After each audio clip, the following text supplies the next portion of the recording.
po sa ating lahat, especially po sa ating mga media partners and friends na narito po ngayon sa ating venue para po tumutok sa ating Kapihan sa Bagong Pilipinas. At nakatutok rin po ang ating mga media partners sa buong Zamboanga Peninsula from Zamboanga Sibugay, Zamboanga del Norte, Zamboanga del Sur at Isabela City. Kaya po pwede po kayong mag-send in ng inyong mga katanungan sa ating live broadcast. Hindi ko na po patatagalin. Let me introduce po yung ating mga resource person or ang ating mga panauhin ngayon sa ating programa na napapailalim po sa Department of Transportation. So we have from the Land Transportation Office, the Regional Director, we have Nasser Ibrahim. We also have from the Land Transportation Franchising and Regulatory Board, Director Tommy Makadindang, JD. We also have from the Civil Aviation Authority of the Philippines, we have the Area Manager, Engineer Edwin Luching. From Philippine Coast Guard, Commodore Marco Antonio Hines, the Commander of District Southern Mindanao and BARM. We also have from Maritime Industry Authority, Farida Hunanan, the OIC Regional Director. And then lastly, we have from the Philippine Ports Authority, Engineer Tashma Maadil, the Division Manager. Magandang araw po sa ating mga panauhin. Hindi na po natin patatagalin. Bibigyan po natin ng oras ang bawat ahensya po para maihayag ang kanilang mga accomplishments sa Bagong Pilipinas. Uunahin po natin from the Land Transportation Office, we have Director Nasir Ibrahim. Thank you, ma'am. Bismillahirrahmanirrahim. Assalamualaikum warahmatullahi ta'ala wabarakatuh. Buenos dias con todo. Maayong buntag sa inyong tanan. Good morning. Thank you to the Presidential Communication Office and the Philippine Information Agency for giving us this venue to be at the spotlight as we reach out to the public and highlight our office and its endeavors.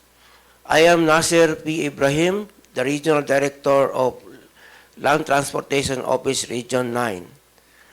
The Land Transportation Office plays a crucial role in managing and regulating land transportation across the country, ensuring safety, security, and compliance with transportation regulation.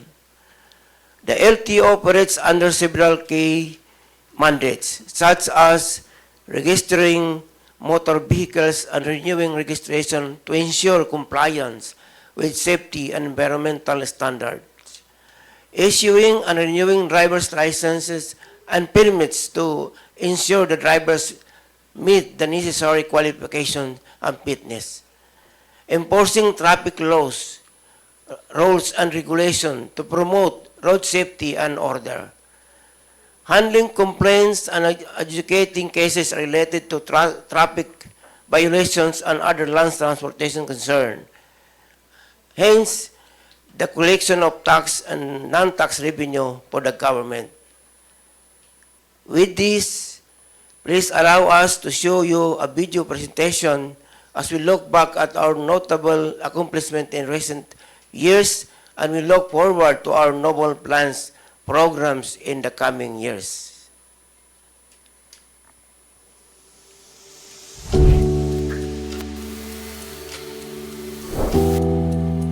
In pursuit of a safer and more progressive nation, under the vision of Bagong Pilipinas, our region has been tirelessly working to enhance road safety and public service. Under the dedicated leadership of Regional Director Nasser P. Ibrahim, who has been at the helm for nearly a year, we are making significant strides to ensure that our services reach every corner of our region. The Land Transportation Office Region 9 participated in the Bagong Pilipinas Servicio Fair. The activity was held last May 10 to 11, 2024 at the Zamboanga City Coliseum. A total of 200 beneficiaries for the driver's license renewal and 200 beneficiaries for the student's permit application. This project aims to bring our services closer to the people. As part of our road safety program during the National Women's Month last March 2024, we gave free 15 standard protective helmets to all lady motorcycle drivers in the province of Zamboanga, Sibugay. The activity aims to promote safety and protect all our hardworking women in the region.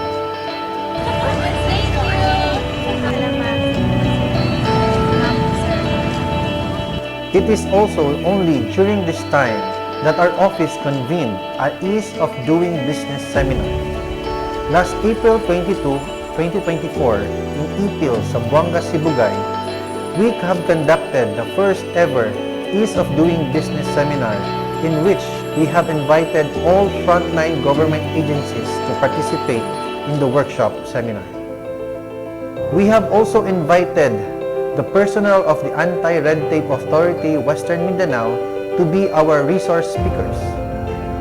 A total of 100 participants was in attendance. This activity is part of our commitment to streamline the process of any transactions in our office. As part of the national plans and programs of our Assistant Secretary, Attorney Bigor Mendoza, to give free theoretical driving course certificates to all aspiring drivers, to date, our office is actively conducting a series of free theoretical driving course seminar to all district and licensing offices in the region. A total of 1,600 certificates were already given. Our region is also actively conducting a series of road safety training seminars to other frontline government agencies, schools, and private companies. This ensures our strong commitment to promote road safety through education. Also, we have been invited by the National Housing Authority during their caravan last October 2023 in Zamboanga City. A total of 103 theoretical driving course certificates and 10 standard protective helmets were given during the caravan. We have launched 2 mobile LTO units to serve remote areas within our region. This initiative, led by our Regional Director, Nasser P. Ibrahim, aims to make our services more accessible to the community. These efforts reflect the vision of Bagong Pilipinas, striving to bring progress and convenience to every Filipino, regardless of their location. Under the visionary leadership of Regional Director Nasser P. Ibrahim, our region is set to open a new district office in Yipus, Zamboanga del Sur. This new office will serve the residents of the province's 2nd district, bringing essential services closer to their community. This initiative is a testament to the goals of Bagong Pilipinas, dedicated to fostering progress and ensuring that every Filipino has access to the services they need, no matter where they live. Our Regional Director, Nasser P. Ibrahim, personally visited the House of Representatives to advocate for the reclassification of 4 Class 2 district offices to Class A status. This proposal aims to enhance the quality of services and facilities available to the public. The district offices currently under consideration in the 2nd reading are Ipil District Office, Basilan District Office, Pagadian District Office, and Dipolog District Office. These initiatives underscores our commitment to improving public service standards, ensuring that every community receives the best possible support and resources. Additionally, our Regional Director, Nasser P. Ibrahim, proposed upgrading the Sindangan Extension Office and Buug Extension Office to a regular district offices. This proposal aligns with the vision of Bagong Pilipinas, striving to provide equitable access to high-quality services across all regions, fostering progress and inclusivity for every Filipino community. All these efforts and initiatives demonstrate our unwavering commitment to enhancing road safety and public service in line with the vision of Bagong Pilipinas. By improving accessibility, upgrading facilities, and elevating service standards, we are building a safer and more inclusive future for every Filipino. Maraming maraming salamat LTO Regional Office 9. Now, tutungo po tayo from the LTFRB. We have a Director Tommy Makadindang. By the way po, my name is Tommy Makadindang, the Regional Director of the LTFRB 9. Assalamualaikum warahmatullahi ta'ala wabarakatuh. Magandang umaga po sa ating lahat, sa lahat po ng tagapakinig. As we gather here at the Kapihan sa Bagong Pilipinas today, I am honored to present our efforts in upholding and monitoring the compliance of policies and regulations. Through our mandate to promulgate, administer, and monitor compliance of policies, laws, and regulations of public land transportation services, we are dedicated to creating a safer and more efficient transport system for all. Investing in infrastructure development, enhancing public transport, adopting technology, improving accessibility, engaging communities, spurring economic development, prioritizing safety and security, fostering partnership are crucial aspects to consider when planning and implementing transport projects for sustainable and inclusive mobility and connectivity. Please allow me to share with you our video presentation in order for us to showcase our accomplishments. Thank you for this opportunity once again.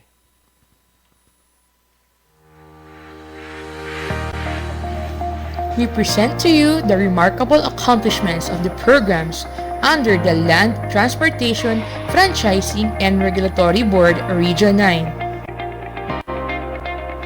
The LTFRB RFRO 9 is spearheaded by Regional Director Tommy M. Makadindang, JD. We are happy to highlight the successful initiatives and projects that had significantly contributed to the improvement of land transportation services in the region. Join us as we showcase the accomplishments of the following programs: Public Transport Modernization Program, Service Contracting Program, Fuel Subsidy Program. The Public Transport Modernization Program, PTMP, or previously known as the Public Utility Vehicle Modernization Program, PUVMP. The PTMP is the government's response to address both the aggravating transport-related problems and the future transportation demand of the country. The PTMP has 10 major components. Today, we focuses on the accomplishments of the LPTRP, fleet modernization, industry consolidation, and stakeholder support mechanism. One of the major components is the LPTRP, or the Local Public Transportation Route Plan. Out of the 75 target submissions from the LGUs, 66 LPTRPs were submitted as of February 2024. Out of the 66 LGUs who submitted their LPTRPs, 28 were compliant.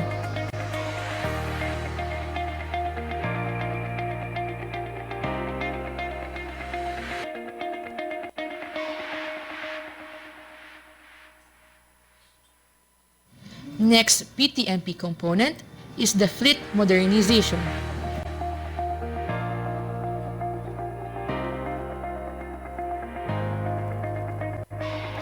The Zamboanga City Trijays Incorporated launched additional 9 units of PUJ Class 2. Further, the Rural Transit Mindanao Incorporated has also launched 4 units of UVE Class 3. As of April 2024, a total of 69 modern vehicles were launched, 16 of which is PUJ Class 2, 9 UVE Class 3, 10 minibus, and 34 public utility bus.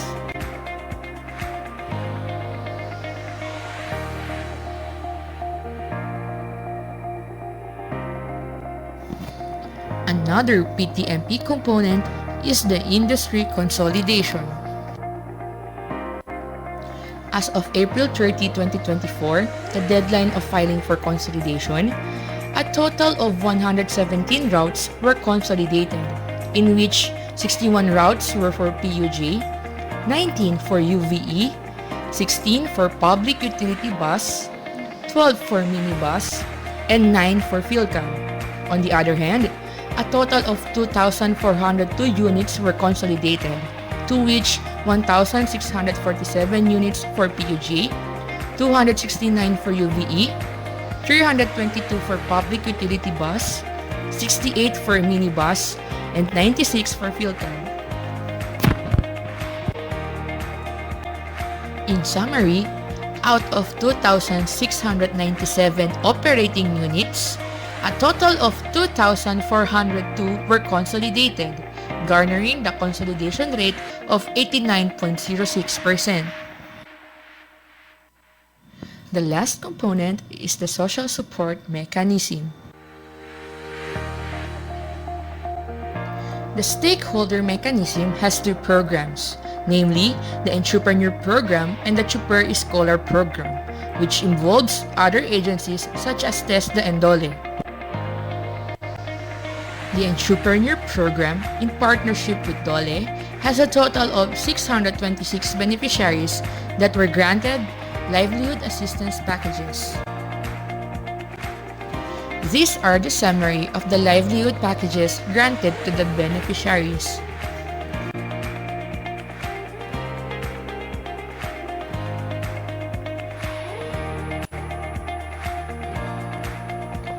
On the other hand, the Chuper Scholar Program is in coordination with TESDA and granted 152 beneficiaries with free skills training.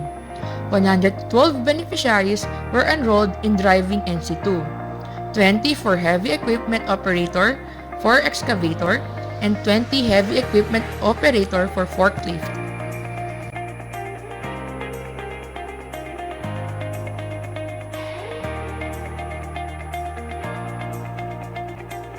Let us proceed to our next accomplishment, the Service Contracting Program.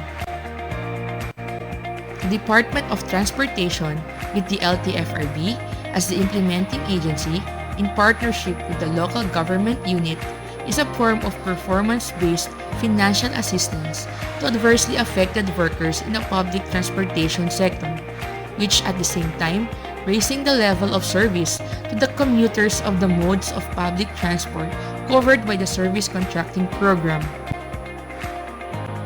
The Service Contracting Program Phase 3 was implemented from November 2023 to December 2023 with budget allocation of 32,183,989 pesos, participated by 15 transport service entities. Currently, we are implementing the Service Contracting Program Phase 4, which started on May 2024 until June 2024. The government has allocated 22,666,717 pesos, with 14 participating TSE.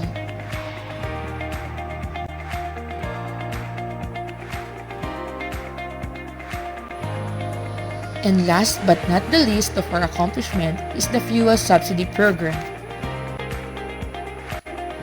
The Fuel Subsidy Program, being one of the social welfare and benefit program prescribed under the Train Law, aims to provide targeted relief to the public transport sector to cushion the impact of rising fuel prices.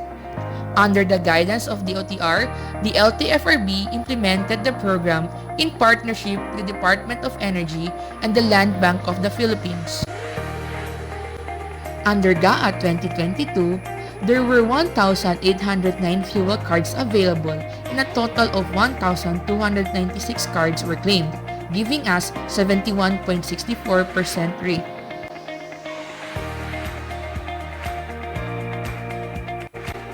Currently, the Fuel Subsidy Program was granted additional budget by the DOTr under the GAA 2023.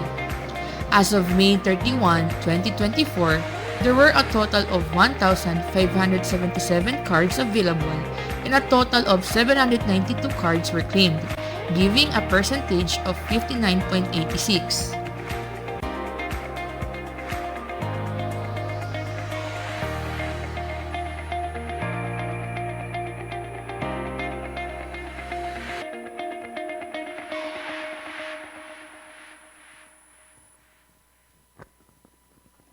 Maraming salamat, LTFRB 9. Susunod naman po, ang Civil Aviation Authority of the Philippines. We have the Area Manager, Engineer Edwin Luching.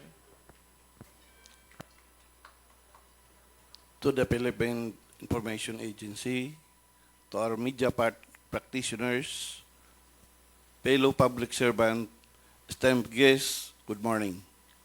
It is my great honor and privilege to speak before you today and report to you the accomplishment of CAAP Area Center 9 in the past 2 years. To start with, allow me to say that primary mandate of CAAP is to operate and maintain a safe, efficient, and secure air transport. As we all know, that airport is a gateway to our communities, cities connecting us to the world, facilitating economic growth, tourism, and cultural exchange. In the past 2 years, CAAP have remarkable achievements in terms of infrastructure development projects.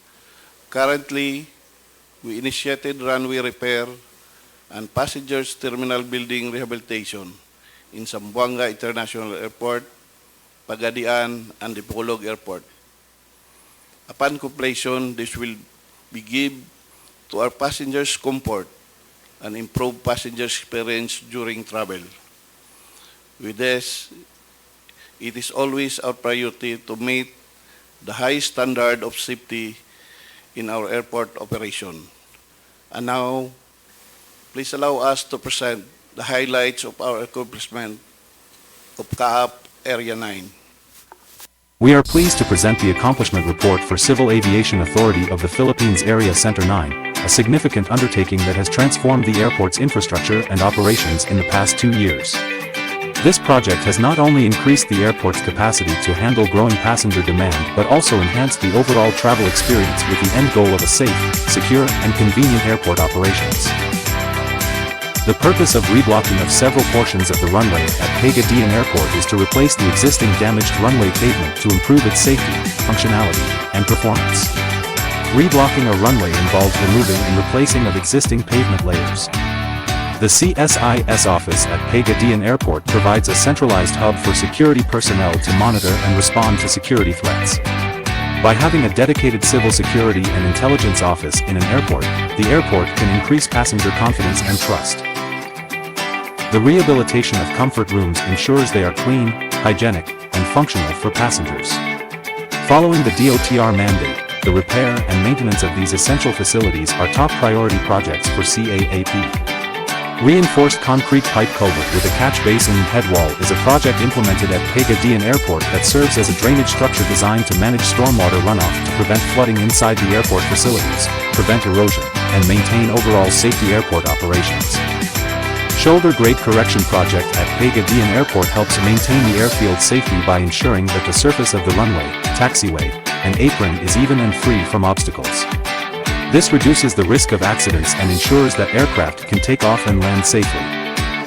The Crash Fire Rescue Access Road is to ensure the safe and efficient movement of firefighting and rescue personnel, equipment, and vehicles through emergency incidents. It is a critical infrastructure component that provides a dedicated route for emergency responders to quickly respond to any aircraft incident or accident. The embankment project at Pagadian Airport is to ensure a stable and durable structure to support the airport's infrastructure development projects and operations. It aims to prevent erosion, flooding, and other hazards from affecting the airport's operations, facilities, and surrounding areas. Repairing a damaged concrete pavement at Zamboanga International Airport is a crucial project principally for the reason of safety. A damaged concrete pavement can lead to uneven surface, potholes, and cracks, which can cause aircraft to veer off the runway or experience reduced traction, increasing the risk of accidents and injuries. Correcting shoulder grade at the runway is a critical maintenance task that helps to ensure that water does not accumulate on the surface. It further enhanced the safety by reducing the risk of accidents caused by reduced traction, uneven surfaces, and water accumulation. A well-maintained arrival area ensures a safe and secure environment for passengers, reducing the risk of accidents, injuries, and damage to property. It improves the smooth flow of passengers and luggage, reducing congestion and delays. Overall, it contributes to the convenience and satisfaction of arriving passengers for easy transition. Back in 2023, a portion of the asphalt overlay at runway 02 of Dipolog Airport was peeled off due to a jet blast caused by a departing aircraft. This eventually led to the cancellation of several flights, much to the disappointment of local travelers and businessmen. This prompted CAAP to implement an emergency repair to restore normal operations at the airport. Consequently, the airport returned to normal operations after the project. Presently, Dipolog Airport has started to commence the repair of the first 190 meters of asphalt overlay at runway 20 after it was declared unserviceable sometime in 2023 due to presence of cracks and potholes. The said asphalt has long been in service for more than 10 years and has started to deteriorate. As a corrective measure, CAAP has implemented an asphalt overlay project in the said area to restore the normal length of the usable runway of Dipolog Airport. The SIS office at Dipolog Airport provides a centralized hub for security personnel to monitor and respond to security threats. By having a dedicated civil security and intelligence office in an airport, the airport can increase passenger confidence and trust. In 2023, CAAP has implemented a project involving the rehabilitation of comfort rooms of various passenger terminal buildings to all CAAP-operated airports. As mandated by the Department of Transportation, repair and maintenance of the said comfort rooms are among the top priority projects undertaken by CAAP, being in essential facilities.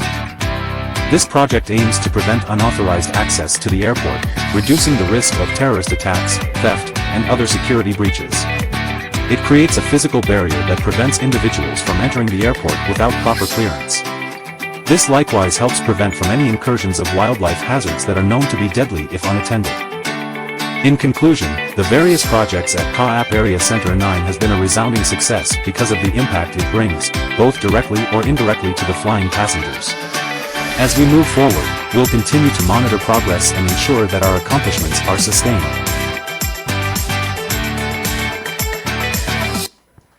Maraming salamat, CAAP, Zamboanga Peninsula. Susunod naman po from the Philippine Coast Guard, we have the Commander of District Southwestern Mindanao and BARM, Commodore Marco Antonio Hines. Assalamualaikum. Good morning, everyone. Maayong bundag sa tanan. Naimbag ngal daw kinyayo amin.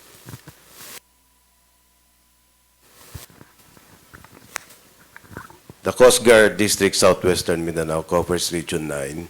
However, to ensure a better command and control, I am also made, in a concurrent capacity, the Commander of Coast Guard District, BARM, covering the Basulta region. Our mandates covers promotion of safety of life and property at sea, enforcing maritime law, enforcing laws and regulations in our Philippine waters, and the protection of marine environment. That being said, allow us to present to you the accomplishment of Coast Guard District Southwestern Mindanao through an audio-visual presentation.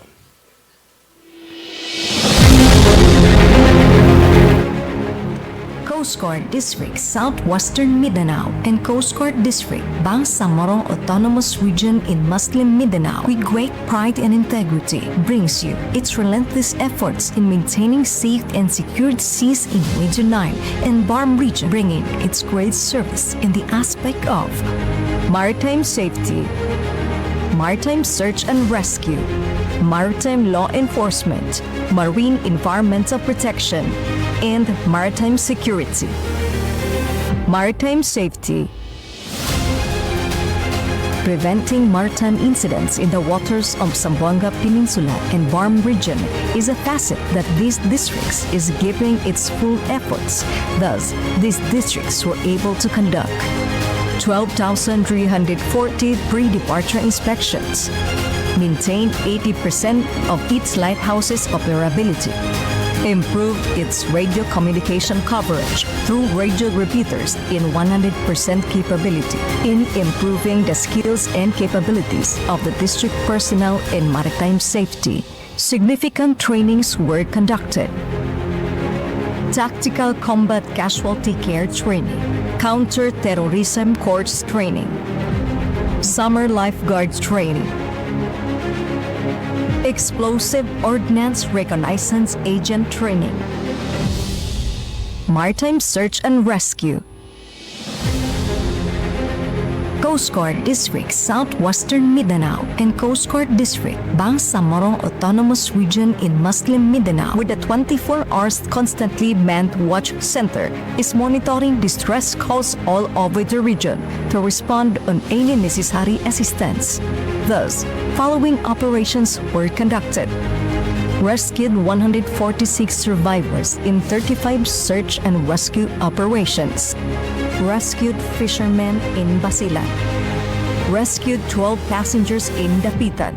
Responded to a fire on board water bangka at Zamboanga City. Rescued 2 individuals in Pagadian City. Responded to a fire on board aluminum boat at Zamboanga City. Responded to maritime incident at Dapitan City. Rescued 4 individuals in Sangali Port. Rescued 48 individuals in Tanggu Island. Rescued 11 individuals in Central Tawi-Tawi. Responded to a fire incident in Bungao, Tawi-Tawi. Rescued 20 individuals in Tawi-Tawi. Rescued 78 individuals in Sipung Island, Tawi-Tawi. Rescued 61 individuals in Lugos, Sulu. Maritime search and rescue is a vital point in the Coast Guard service. Thus, improvement of such are the district's top priority. Procured additional diving equipment. Conducted water search and rescue training. Maritime law enforcement. Zamboanga Peninsula and Barm region are among the most challenging regions of the country in enforcing maritime laws. Amidst challenges, these districts remain steadfast on its commitment on the implementation of our national laws. Apprehended a total of 146 million pesos smuggled goods. 21.7 billion worth of smuggled cigarettes apprehended. Assisted on apprehension of 42 million pesos worth of smuggled rice. 7 apprehensions of illegal fishing. 41,600 liters of fuel apprehended. 26,088 pesos worth of wood lumber apprehended. 102,000 pesos worth of shabu apprehended. 3 successful human trafficking rescue operations. Trafficking in persons remains a significant challenge to the country. Amidst achievement as C1 in the USATIP data, reports suggest that this problem continue to exist and pose great threats to the country. In addressing such problem, Coast Guard District Southwestern Mindanao headed a significant voyage study aimed at enhancing the country's capabilities in preventing, if not deterring, human trafficking in persons and smuggling by sea. The Department of Justice Interagency Council Against Trafficking voyage study to strengthen backdoor exits against trafficking in persons and smuggling by sea in Samba Sultar region. Marine environmental protection. Being known to have a rich aquaculture in both regions, these districts are taking its prerogative measures to preserve these treasures. Conducted a total of 125 coastal cleanups and collected 3,360 sacks of garbage. 137 mangrove planting activities with 41,316 propagules planted. 1,163 marpole inspections, 1,165 bunkering operations to preserve the marine ecosystem that is vital to the nation's economy. A clearing operations of crown of thorns starfish were conducted. Maritime security. One of the main focus of these districts is to engage the PCG in the efforts of the country to deter any lawless elements that are taking haven in the regions. This is to ensure that the people within lives in peace and secured area. Thus, these districts were able to conduct 13,927 shoreline patrol, 3,810 seaborne patrol, registered 50,967 safety, security, and environmental numbering system, 12,885 port security operations, 2,430 canine panning operations, 10,017 sea marshalling operations on 3,087 voyages. Further, through intensified efforts on maritime security with other maritime law enforcers, these districts were able to achieve the following: a high to zero cases of abduction of crew in Sulu Celebes Sea for the past few years to present,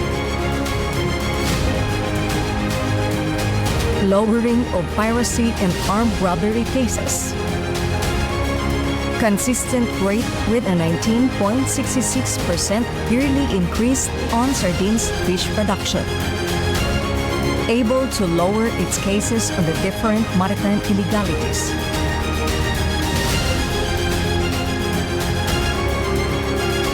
These districts has also been the main provider of security to ensure safe activities in the regions. Rendered security during the visit of the Commander-in-Chief in Zamboanga Peninsula. Deployed lifeguards during Ondas 2023. Deployed lifeguards during Semana Santa 2024. Distributed customized warbelt for Coast Guard operations. Rendered security assistance during Regatta de Zamboanga 2023. Coast Guard District Southwestern Mindanao and Coast Guard District Bangsamoro Autonomous Region in Muslim Mindanao, with its wide service, has contributed to the different humanitarian activities as such. Women Empowerment, Women's Month Celebration, Mother's Day Celebration, Personnel Welfare and Morale Development, Sports Fest, Monthly PFT and SQT, Spiritual and Values Formation, Health and Ethics in Focus.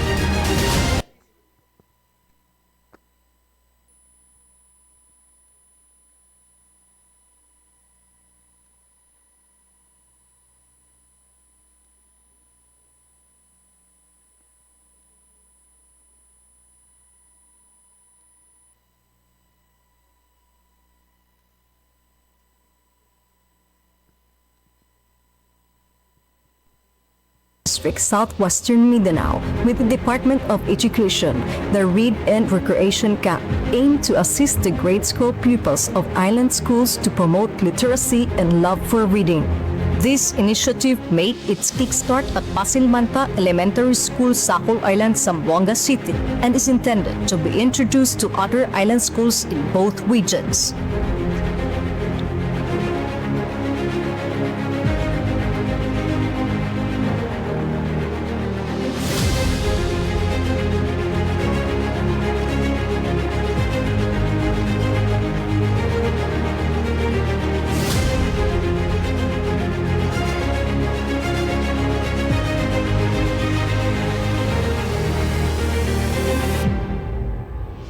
The efforts of Coast Guard District Southwestern Mindanao and Coast Guard District Bangsamoro Autonomous Region in Muslim Mindanao in achieving accomplishments with great pride and integrity speaks well on the kind of leadership and follower it has. Gallant and professional services it serves defines the commitment of both districts to deliver quality public service and ensure that the Mindanaoans, particularly in Zambasulta region and Warm region, shall have a safe, clean, and secured seas to be in those lived and even to the generations yet to come.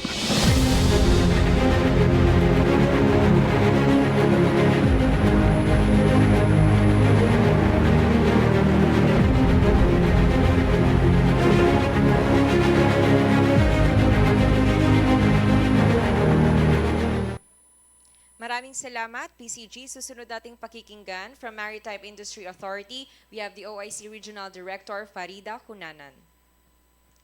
Bismillahirrahmanirrahim. To our televiewers and our audience, good morning and assalamualaikum. Peace be upon us all. Before anything else, I would like to take this opportunity to extend our thankfulness to the Philippine Information Agency and the Presidential Communications Office for inviting us as one of the guests in today's Kapihan sa Bagong Pilipinas. I am Dr. Farida T. Cunanan, the OIC Regional Director of Maritime Industry Regional Office 9.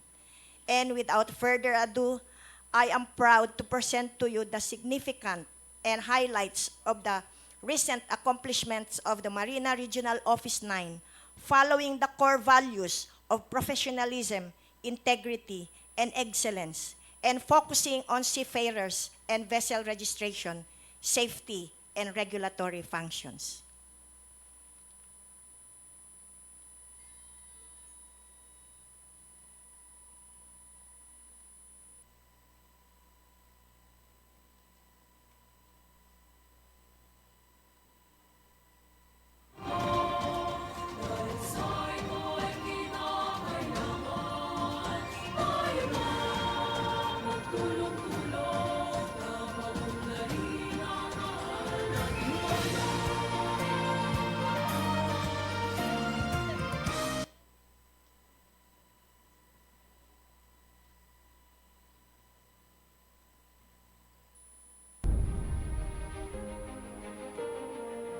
Seas, ships, seafarers, shipyards, marine resources, sea transport passengers. Words that encapsulate the maritime industry. In 1974, the Philippine government, under the leadership of former President Ferdinand E. Marcos, took a significant step towards accelerating the integrated development of the maritime industry as a vital component of the national economy by signing the Presidential Decree Number 474, establishing the Maritime Industry Authority under the supervision of the Office of the President.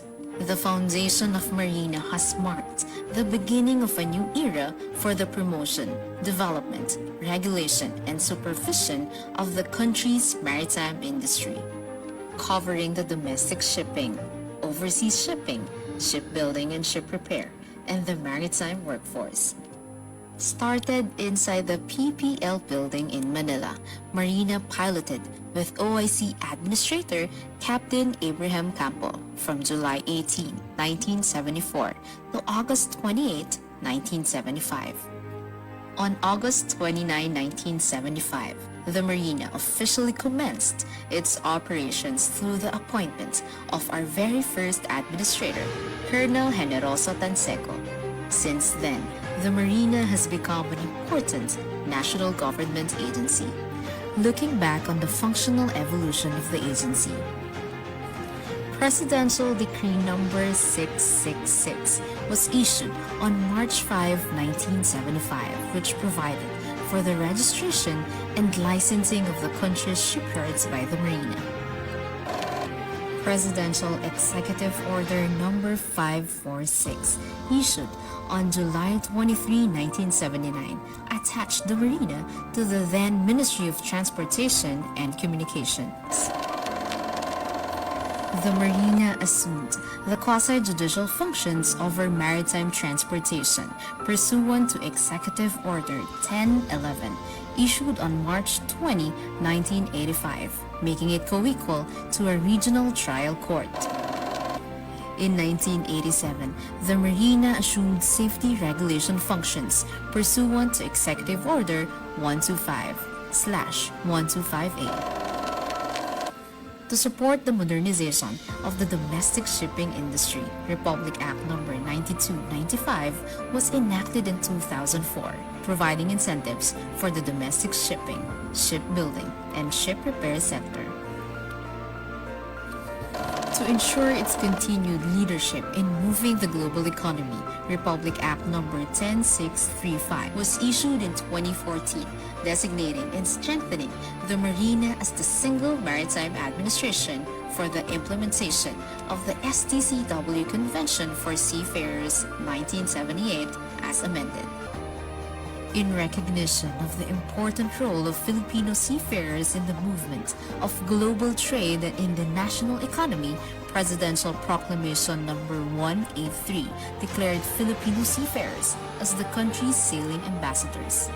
Our achievements have been made possible through the dedicated service of the agencies. On September 8, 1983, Marina 9 was established as district office by virtue of Marina Administrative Number 2 Series of 1983 was formally inaugurated on 3 December 1983. It became a regional office by virtue of Administrative Number 2 Series of 1988. Its continuous stronghold in Zamboanga City up to the present is a clear manifestation of how significant its contribution has been to the growth of our economy in general and in Region 9, Zamboanga Peninsula in particular. Area of jurisdiction of Marina Regional Office 9 are provinces of Zamboanga, Sibugay, Zamboanga del Sur, Zamboanga del Norte, and cities of Zamboanga and Isabela.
Maraming salamat, Marina 9. Last but not the least, pakikinggan naman po natin from Philippine Ports Authority, we have the Division Manager, Engineer Tashma Maadil.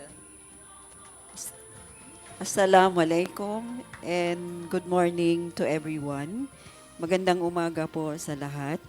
I am Engineer Maadil of the Engineering Services Division of the Philippine Ports Authority, Port Management Office of Zamboanga. Also with me is Port Police Hill Palkatan. It is the mandate of the Philippine Ports Authority to establish, to develop, to regulate, manage, and operate a rationalized national port system in support of the trade and national development.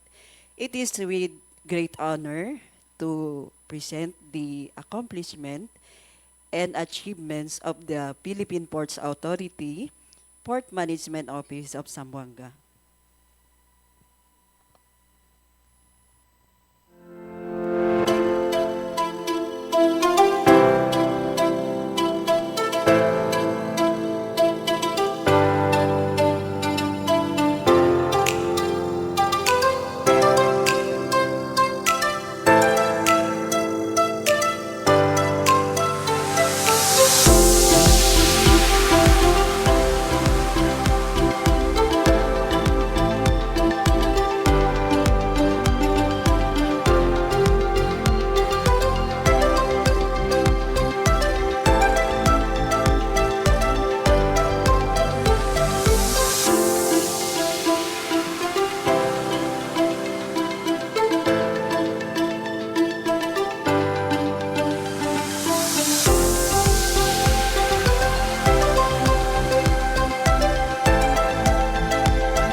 Maraming salamat po sa mga presentasyon ng ating mga panauhin po galing sa mga iba't ibang ahensya po ngayong araw.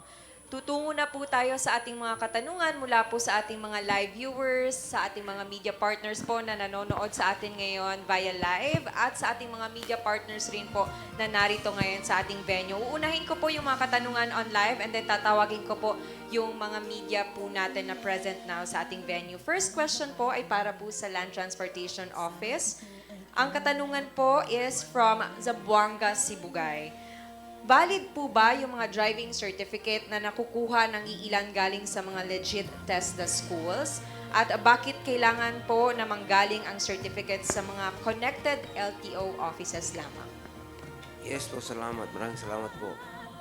Yung mga certificates natin galing sa TESDA ay valid po yan. Okay. Tapos yung mga, ano po yung isa? Bakit po kailangan na from LTO accredited po yung pagkukunan ng certificate? Siyempre, yung mga accredited driving school lang po ang pwede nating ibigyan ng kaukulang certificate or driving certificate. Yan lang po. Maraming salamat po, Director Nasser. Next question po is from Basilan. Nagkaroon po ng concern sa kakulangan ng barko at papalit-palit na schedule ng biyahe mula Zamboanga to Isabela and vice versa. Ano ang plano ng Philippine Ports Authority at ng Marina upang masolusyonan ang ganitong problema? Good morning. Actually, yung concern pertaining to port operations. So, I am not in position to answer the question, ma'am. Baka po may maidagdag po from Marina. With respect po sa, good morning again, with respect po sa Maritime Industry Authority, we have the flexibility rule and the vessels may apply for special permit if there is a change in schedule. So, that is po allowed na magpalit ng schedule because based on their certificate of public convenience, that is also their authorized schedule. Thank you po. Maraming salamat, Director Far. Next po is for LTO po muli. Ano po yung update natin patungkol sa backlogs po ng plate numbers natin sa Region 9? Yes, with regards to our plate numbers or yung plaka po natin, by July, dapat mag-zero backlog na po tayo. In other words, by July, wala na tayong mga backlogs sa plate numbers. Thank you very much po for clarifying. Next po is for CAAP naman. Updates po for initial plan po sa Pagadian Katiklan flight. Thank you for the question. Actually, nag-initial flight na sila, pero as of now, walang kuan pa yung airlines. Wala pang, hindi na bumalik sa amin. Thank you very much po. That's the question po from Zamboanga del Sur. Tungo po tayo sa katanungan naman from Zamboanga del Norte for CAAP po ulit. Dipolog City Airport po needs long overdue upgrade on its runway and other structures and instruments since several flights of different airlines have already taken off here. Do you have the budget for the said improvements? Yes. Actually, the Polog Airport is now on work in progress. The rehabilitation of runway 20, the asphalt overlay, and the night rated operation is included in the budget, most likely in 2027 because nasa multi-year budgeting yun nasali. Thank you very much din po for the clarification, Engineer. Next po is a question for the Philippine Coast Guard. Sir, here in the Southern Philippines, kindly explain po why you are holding a 2 regional area, one as Coast Guard in District South Western Mindanao and also concurrent commander din po of Coast Guard in BARM. Yes po. Well, I'd just like to make it clear that there exist 2 Coast Guard districts. One is Coast Guard District Southwestern Mindanao, which caters Region 9 and to include Isabela. And the other one is Coast Guard District BARM, which covers the BARM area, the Basulta and the Cotabato area. There are recent developments which is more related to maritime operations, especially with our counterparts from Western Mindanao Command. That there is a difficulty whenever there's an operation that needed Coast Guard clearance. There is a difficulty in reaching out to the district that covers BARM. Poor signal, things like that. And of course, most of the time, it is during unholy hours. So they could easily contact me because Western Mindanao, the district, Coast Guard District, Southwestern Mindanao, is inside the camp of West Mindanao Command. So for that reason, to make sure that there'll be an effective command and control covering these regions. And since our borders, we have a very porous border, our commandant, to compromise and correct this, our commandant decided that although there exist 2 regional offices, it will be under one officer, just to make sure that I could have a leeway on the resources and on the deployment and on the sharing of resources. And of course, for better operational coordination with other counterparts. Okay, maraming salamat po, Commander Hines. Next question po from Zamboanga del Norte pa rin. We have from RG Kimno of Wonder Radio Dipolog. This is for LTFRB po.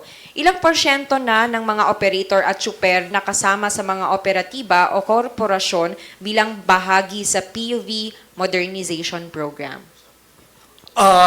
Actually po sa atin po sa Region 9 ang nakapag-consolidate po for the this modernization program po ay mga 89.06% po. So a total of 2,402 po units ang nakapag-consolidate po sa Region 9 po.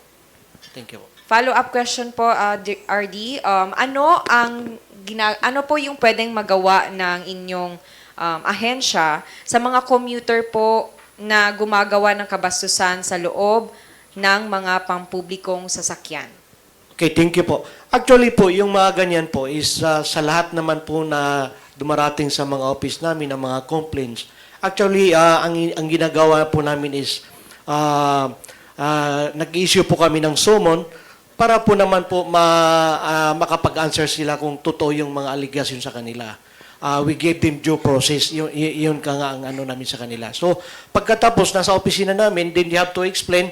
And then, yung mga complainant na naman ay pinag-usap namin sila to, if there is a way to amicably settle that issue, then naayos po naman namin karamihan po sa mga complaints na ganun po. So, definitely, pag may mga complaint na ganun, about mga example, yung mga bastos na ganun sa mga bus po o sa mga pampublikong sasakyan, definitely, ina-actionan po namin agad-agad po. Thank you so much. Maraming salamat po, Director Tom. Maraming salamat rin po sa mga katanungan natin from our media partners na nanonood po sa atin live. Ngayon po, may mga katanungan naman tayo from our media po here in Zamboanga City. First, we have a question from Ma'am RG Antoinette Go of Zamboanga Times. Yes, magandang umaga po. I would just like to ask kay RD po natin sa LTO. Sir, nabanggit niyo po kanina about sa backlog po no ng mga plaka. Ilan po ito, sir, kung may data po kayo so far? And DL cards din po kung meron.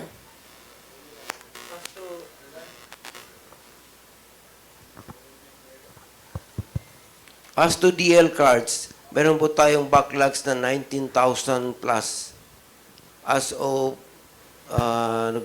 December. So by July this year, zero backlog na po tayo. Yan ang po ang target ng LTO. Yung sa plaka, sir, ilan yung backlog? Hindi niyo po nasabi. Actually, ang sa plaka natin, wala na tayong backlogs. Since 2022 to 2023, wala na po tayong backlog sa ating mga plate numbers or plaka. Final on my end, RD. Ito na, interesado po ako dito sa LTO on wheels, sir. Dito po, kailan po siya mairo-roll out po? Yes, actually yung on wheels natin, LTO on wheels natin, ay nahintay lang po natin yung code, agency code natin. Pag nagdating na po ang ating mga agency code, pwede na tayo mag-operate. Kailan yun, sir? Tentative? Siguro by this month, June, yes. Thank you, Thank you. ma'am. Next question po will be coming from Ma'am Letty Belitante of Zamboanga Today. Yes, good morning po. My question goes to Philippine Coast Guard, Philippine Ports Authority, and DOTr. Sir, my question has something to do to illegal drugs. What is the participation of the agency? Hello? Hello? Okay. If we cannot control, how can we prevent the entry of drugs in Zamboanga City particularly because reports revealed that it is already increasing from grams to kilos. So what is the participation or concern? How do we implement security measures on the illegal entry of drugs in the region, particularly in Zamboanga City?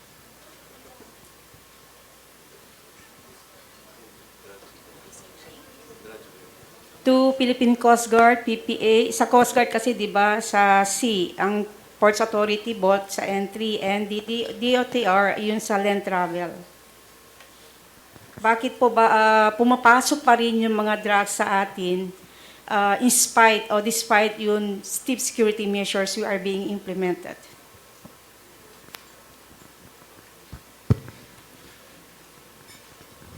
We can, on the part of the Coast Guard, we have some measures, but in my capacity as a district commander, we were only able to be successful in one operation. And because we have reliable info, and this refers to a person that boarded a vessel from Holo going to Zamboanga City. So we have to make an interdiction. So this kind of operation, we have to rely really on our very reliable intel. But we'd like to assure the public that we have intensified enforcement. We have sea marshal aboard commercial vessels. So if we have an information, there are persons that can react. If you would notice, there are Sea Marshal, Coast Guard personnel in uniform aboard commercial vessels plying Basulta area. And we also make some interdiction operation using our patrol boats. Ako ay nagtataka lamang because we have made a lot of interdiction already. Karamihan po ng na-operate namin ay smuggled cigarettes. We are hoping na there are some drugs concealed with it, so pinapaamoy po namin sa K9 yan, but it always turned out negative.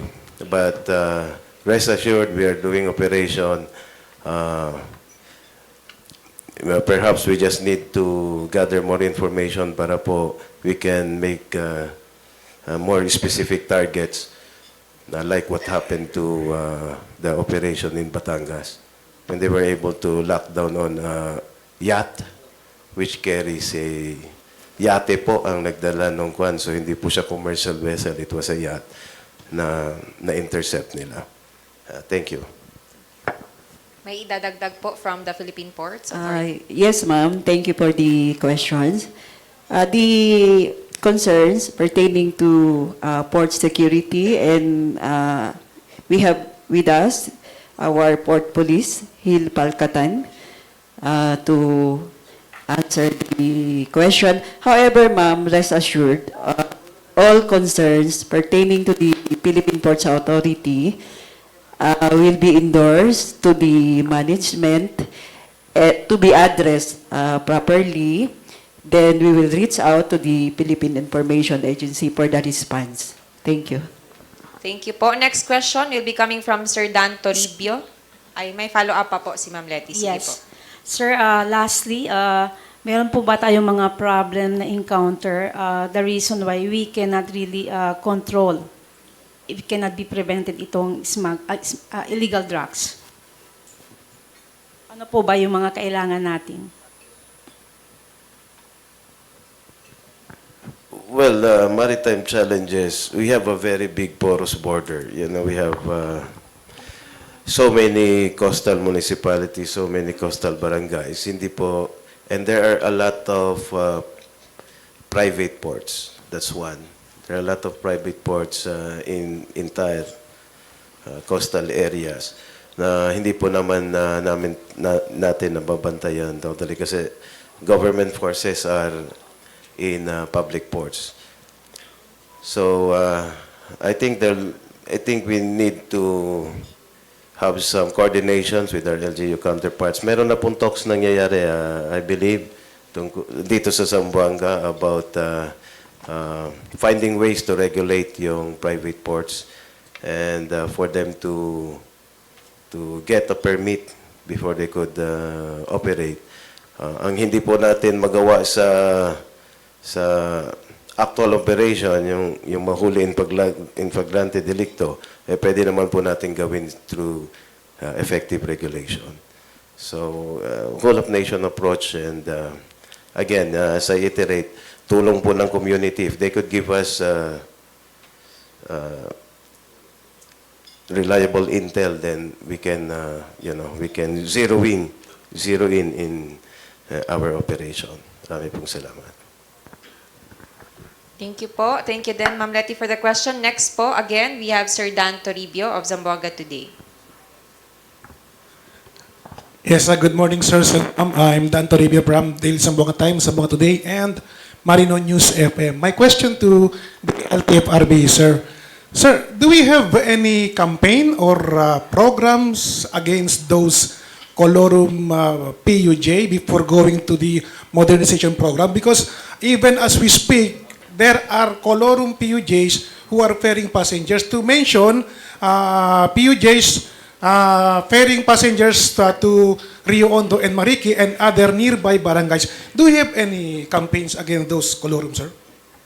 Actually, speaking of with pertains to the colorum, very clear po that last year there is an DOJ opinion vesting the power to apprehend only to the LTO. So sa ngayon po it is not the LTFRB who can apprehend those colorum, but we are joining with the LTO po. Pag ganoon po, may kasunduan po kami. It is I would like to make it clear that it is vested within the LTO to apprehend all those colorum. Ang ano lang kasi namin is there is a kumbaga joint operation with the LTO, HPG, the LGU, and the LTFRB. Our only duties and responsibilities is to verify whether that PUG or van, UVA, is franchising holder. Kumbaga na registered po yan sa LTFRB. Yun ang po ang role namin. Thank you, so sir. much. So, then to Sir LTO, sir, do we have any data on the apprehension of these colorum vehicles? Yes, as of January to May, we have already apprehended 27 colorums vehicles. So, what are the sanctions, sir?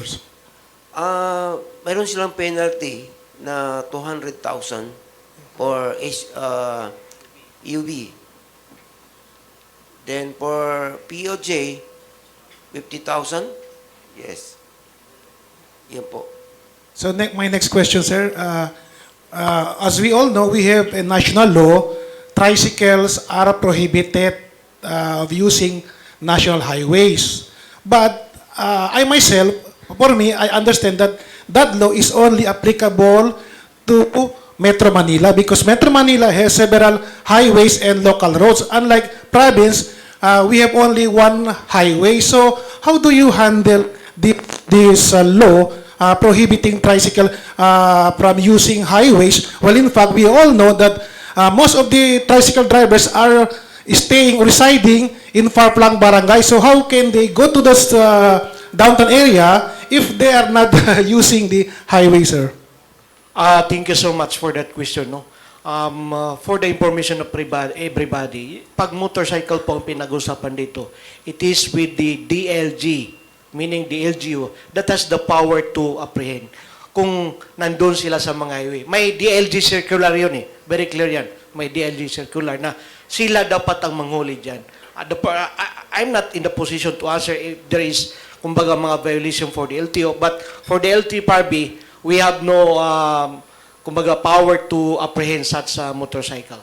The only power of the LTFRB is to verify whether that, example, the jeepney has a particular franchise or no franchise at all. Thank you, sir. My last question again to Sir LTO. Sir, please. Sir, ito sir ang siguro this is not only my personal observation but whenever there is LTO checkpoint along the highways, yung ibang mga vehicles na obviously naman may violation, ayaw dumaan. They stop along the road until the checkpoint will leave the area. Sir, do we have any authority to inspect or call the attention of these vehicles who refuse to pass by the LTO checkpoint, sir? Thank you. Yes, meron po tayong kwan dyan. Kaya lang po, yung mga nakapark sa paligid ng kalsada, kung pupuntahan po natin yan, yung mga driver, aalis yan sila. So wala kaming makakausap. So wala tayong magawa doon.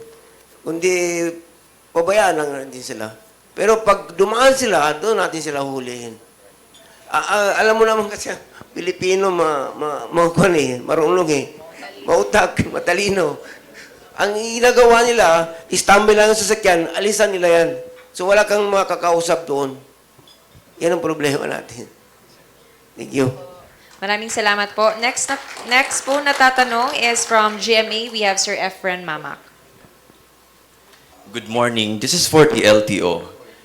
How do you regulate the proliferation of e-vehicles in the city violating traffic laws? Pakiulit. How do you regulate the proliferation of e-vehicles in the city violating traffic laws? Yung mga e-bike, e-trikes. Yes. Yung e-vehicles natin. Actually, yung mga e-vehicles natin, wala pa po tayong guidelines na lumabas. So, yan po ang hinihintay natin galing sa central office.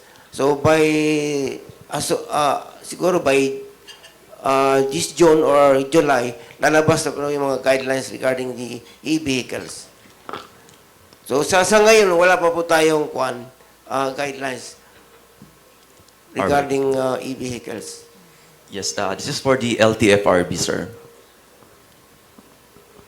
Sir, ano po yung update? What comes next after the deadline of the PUB consolidation? May mga panibagong update na po ba para sa ating mga PUJ na hindi pa nag-consolidate? Actually, yung hindi pa nakapag-consolidate, may programa ang gobyerno natin dyan. Example, yung sa Super Schooler, yung sa Entrepreneur, yun ang mga programa natin. So, all those who did not consolidate na apektado ng mga drivers or operators, they can avail of that program. So, nandun naman po sa Facebook page namin yung mga programa ng mga sa gobyerno, yung Choppers Cora at saka Entrepreneur Program. Thank you. Thank you po. Thank you po. Next question po is from Radyo Pilipinas. We have Ma'am Marites. Si Ma'am Shirley na po.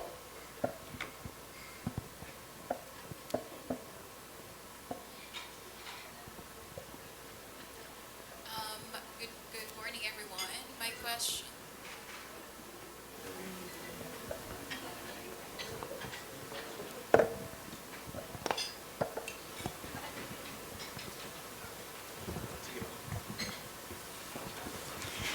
Again, good morning, everyone. My question will be for LTFRB and Coast Guard. I believe you already answered, but just for the record, regarding the crackdown against the unconsolidated PUVs here in Region 9, may we know kamusta po yung implementation? Again, with the number po ng nahuli ng mga PUVs, just for the record. Yes. I'm not in a position to answer that. Yung kung ilan yung nahuli po, it is within the LT, so I'll give it to it. So as far as alcohol is concerned, from June to May, we have apprehended 21 colorums. 21 colors. Yes. That includes tricycles and UV. Thank you, sir. And para po sa Coast Guard, you made mention earlier sa presentation po ninyo about this collaborative or voyage study to strengthen backdoor exits in terms of trafficking in person. So, kamusta po yung implementation ng survey? Can you please expound about this survey in Region 9 or Sambu's Sulta area? What happened there last January, ma'am, it was a technical working group of all members of the interagency to counter trafficking, with DOJ as the main proponent. But we are yet to meet up again to discuss all the data and all other related topics that we'll have to agree upon para magkaroon ng regulation or how to come up with policies to address yung ano. I think supposedly they would like to have to have a convention there in Tawi-Tawi sometime in April, but I don't know what happened because this is under the DOJ, but I could communicate and I could get back to you. But the initial plan there is to have a convention where a lot of cases are recorded, which is in Bungao, Tawi-Tawi. But probably it would be sometime in July, kasi June na. We haven't heard yet. But yeah, I was assured of that before, that the target was April. But maybe there are some other baka may nauna lang po yung DOJ, but I know that it will push through because that is something that one of the main marching order of the President to them to address trafficking in person. Thank you very much, Ma'am Shirley of Radyo Pilipinas. Next po, we have Ma'am Tess Espartero from TV11.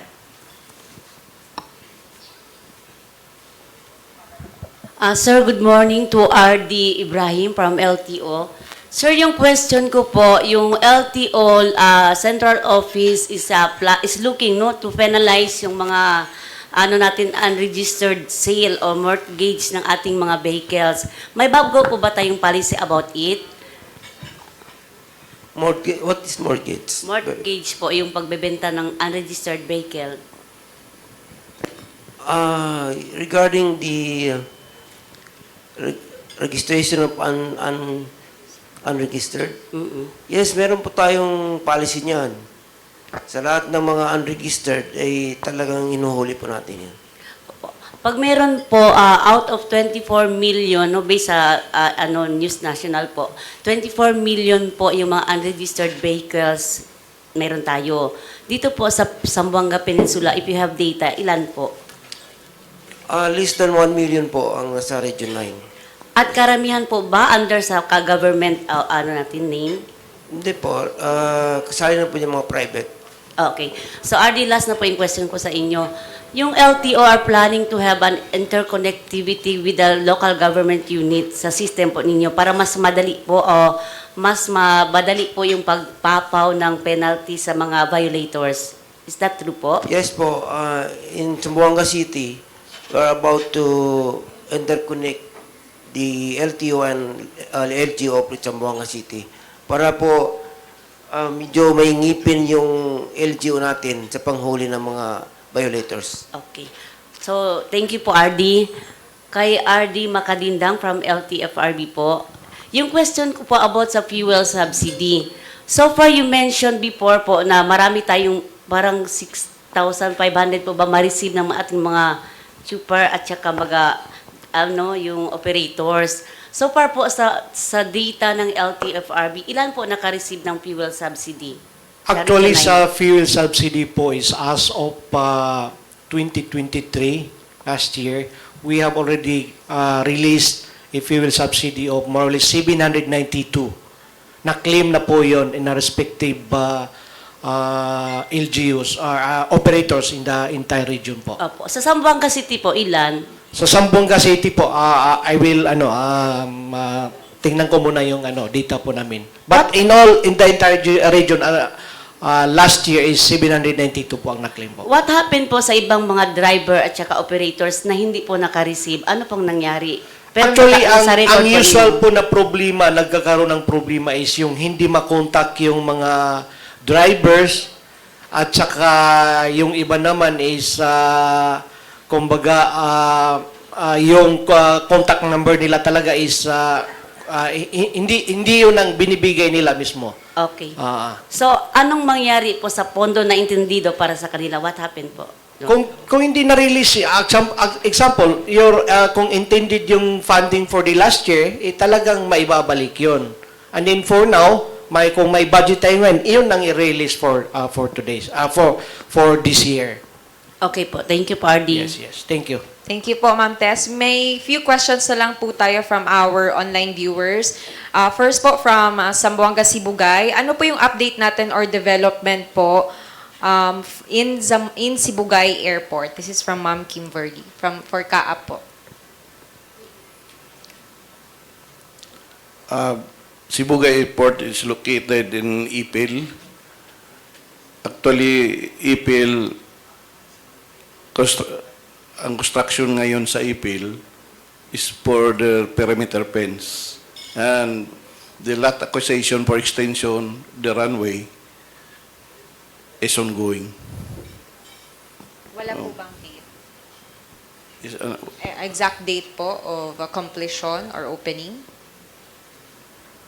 Actually, ang runway ng Ipil still not qualified for any commercial airport.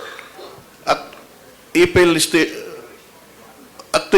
Ipil is operational for GNABs and military aircraft.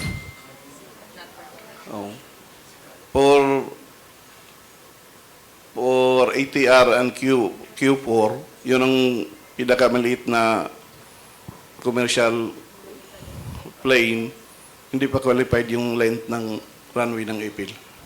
Thank you po, sir. Next po is for Marina naman, for Director Far. How many are the reported missing and or dead Zampen Marino or seaman? And how is your office po helping the families of the individuals? And how can the families of these victims reach out to your office for assistance? Actually, for seafarers, for domestic seafarers, the shipping operators or the owner extended some help or assistance to the victims. For overseas, they have to lodge their reports or their complaints or their claims with the DOEA or the Department of Migrant Workers or the OWA. But for Marina, there is no monetary consideration or assistance that can be extended, but only to trace out the whereabouts of the seafarer, especially kung missing or hindi malaman kung saan na ang seafarer. But looking at their database sa Marina mismo account. Thank you po. Last question na lamang po from Basilan Local Media. This is for LTO. Sir, ano po yung assurance na magkaroon po ng zero backlogs sa ating mga license cards and sa ating mga plates po? And ilan na po yung na-clear as of now? Actually, yung mga DL cards natin, meron na po tayo dito sa Region 9. Kaso lang po, yung ibang mga drivers or yung owner ng driving license, parang tinatamad yung iba kung paano kukunin yung mga lisensya nila. So parang yung temporary license nila, parang okay na sila doon. So yun lang po ang problema namin, yung mga ibang mga drivers or mga may-ari ng driving license, ayaw po nila pumunta sa opisina. So yung mga pumupunta naman sa aming mga opisina, nakukuha naman po nila ang kanilang mga driver license. Thank you po, Director Nasser. With that po, maraming salamat po sa lahat ng ating mga media partners and media outfits po na nagbigay ng kanilang mga katanungan ngayong araw sa ating mga panauhin.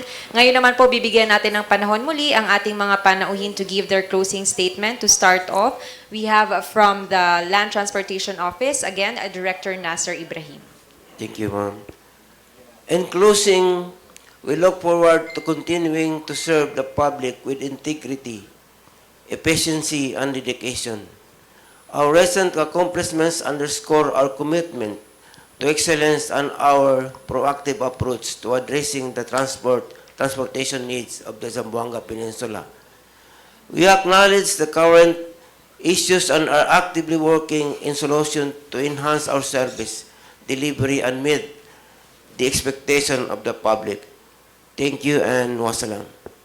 Thank you very much. Next po, from LTFRB 9, we have Director Tommy Makadindang, JD.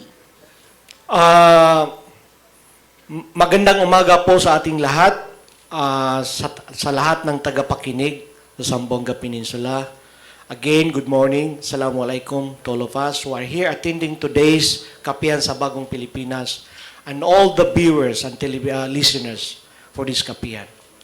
First of all, I would like to thank the people and congratulate the people behind this very significant and unique program as an avenue for the proper dissemination of valuable information on how a specific agency tackles the prioritization of their program effectively and efficiently. Rest assured that for LTFRB Region 9, we are exerting all means to satisfy our valued clients as possible as we can to improve their economic lives and be successful in their endeavors by offering them the best services they need. The men and women of LTFRB are committed to work hand in hand with various stakeholders to fully implement the mandates expected from us by our President Ferdinand Bongbong Marcos. Maraming salamat po at mabuhay po tayong lahat. Maraming salamat po. Next, we have from the Civil Aviation Authority of the Philippines, we have Area Manager Engineer Edwin Luching. Again, good morning, everyone. To the Philippine Information Agency, thank you for the opportunity and facilitating this event that give us the chance to highlight our accomplishment. CAAP is always committed to provide excellent service and safe, secure, and comfortable airports. Mabuhay tayong lahat. Mabuhay ang bagong Pilipinas. Maraming salamat. Next po, from Philippine Coast Guard, again, the Commander of District South Western Mindanao and BARM, Commodore Marco Antonio Hines. Marami pong salamat sa panayam na ito. Isa pong kagalakan na makasama ko ang DOTr family ko rito. At thank you for that opportunity to be able to present our accomplishment. But I know a lot needs to be done, and your Philippine Coast Guard is willing to help and be part of other activities of the LGO. Like for example, nung nag-launch sa Bungaw Tawi-Tawi, pupunta rin lang naman kami doon, so we were able to coordinate and brought along 3,500 of food packages from the DSWD. I think there are, hindi po kinaya dalhin lahat, so I think we need to make another round to Bungaw because there is about 8,000 pa. So that's around half of it that has to be brought there. So I just like to inform also the public that the Coast Guard is trying to acquire more assets. In fact, there are 2 more small boats that will be coming over. Personnel are being trained right now so that they could properly man that boat, and 2 are coming over to this region, and I might as well deploy it, 1 to BARM and 1 to Region 9. Asahan niyo po ng Coast Guard ay gagawin pong lahat ng makakaya upang tugunan po ang pangangailangan ng ating maritime industry and ang ating maritime security. Marami pong salamat. Thank you very much po, Commander. Next po, from Maritime Industry Authority, the OIC Regional Director, Dr. Farida Cunanan. In closing, I would like to extend my appreciation to our local media as well as those who are watching live and all our stakeholders. MARINA is continuously providing frontline services following its mission and vision to be globally competitive and, borrowing the words of our administrator, charting a clean course, safely sailing together. That we at the forefront in terms of maritime safety and being guided by the Maritime Industry Development Plan to be more sustainable, resilient, and for more robust and vibrant maritime industry. Finally, we cannot change the direction of the wind, but we can adjust our sail. Thank you and wassalam to all of you. Thank you po. Last but not the least, from Philippine Ports Authority, Engineer Tashma Maadil. On behalf of our Port Manager, RCD Jumaani, and the men and women of the Philippine Ports Authority, PMO Zamboanga, with respect, we would like to extend our gratitude and appreciation for inviting us to showcase our achievements. Rest assured, the Philippine Ports Authority continued to strive for excellence to serve the public.